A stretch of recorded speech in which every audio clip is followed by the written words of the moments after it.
everyone, and thank you for being here. Today we are going to do the oral exam of the subject attention to diversity. I'm going to do to you some questions about the subject. First, Jorge, how the attention to diversity do you think has evolved with the past of the centuries until today? Yeah, in ancient time there was no scientific explanation for those people who deviated from the established normality. They were related to a demonic nature, so these people were eliminated. In the 16th century, when psychiatric naturalism emerged, they started to consider that the cause of human behavioral disorder is the nature. During the following centuries, the first educational experiences will take place. The experiences of the 16th century influenced countries such as France and Germany in the 18th century. It is at this time that the country's first school for the deaf and dumb was created, which later became to the National Institute for the Deaf and Dumb. The special education is born in the well-known as the epoch of institutionalization, which covers from the 19th century to the middle of the 12th century.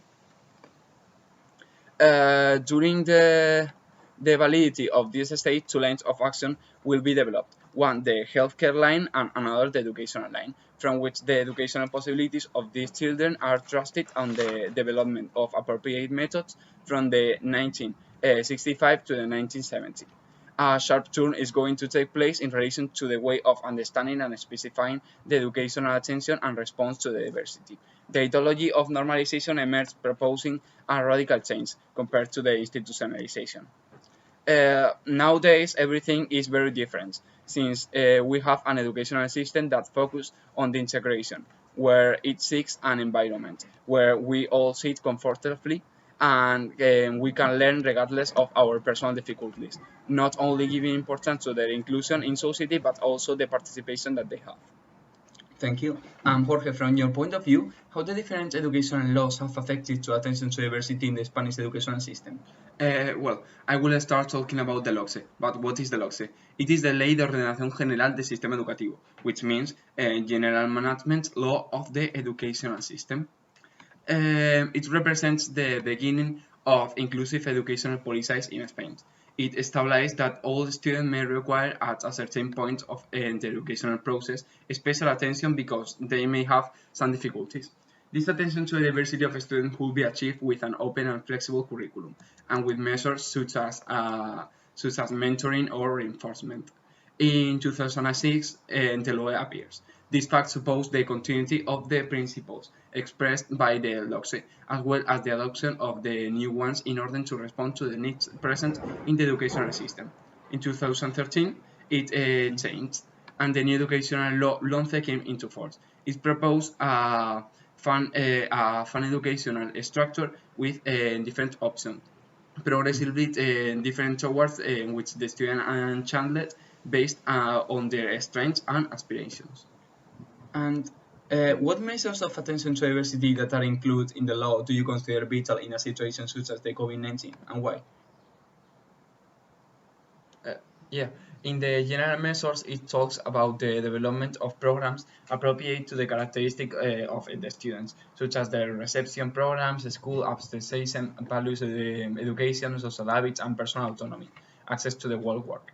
This is of great importance since the school is characterized by heterogeneity and diversity, which makes it necessary specifically for this reality. However, in certain cases, there are individuals who present difficulties when they have to adapt. Another section that I consider that is very important is the organization of the teaching staff so that the necessary coordination is facilitated between the professionals who intervene with the same students. I believe that the coordination is of great importance since it is essential for the proper functioning of the educational system. If the work is not well distributed and in a coordinated way, the operation of an educational center could be not possible. In relation to the ordinary measures, they constitute the organizational strategies and the modification that each center must make in order to attend to the diversity without modifying the prescriptive elements of the curriculum. The one that I consider the most important is the adaptation of the objectives and prioritizing and selecting the contents to the characteristic of the students. I believe that setting goals is essential, and objectives are very important part of this area. Keeping in mind that not all of us can achieve the same goals due to our personal difficulties. Okay, thank you. Thank you very much, everyone, for being here. In a few days, you will receive your grades by the Aula Virtual. Okay, thank you. Bye.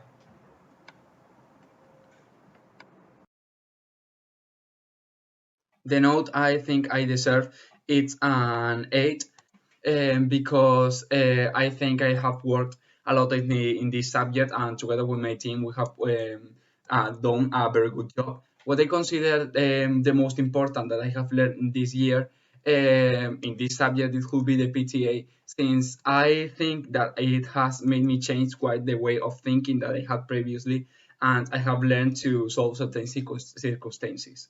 I also consider that if I am more aware of the importance of attending to diversity, and finally preparing this video, I have realized that sometimes we are not really aware of what we are learning, and it is with these works that, because by putting our knowledge into practice, we realize what we really know.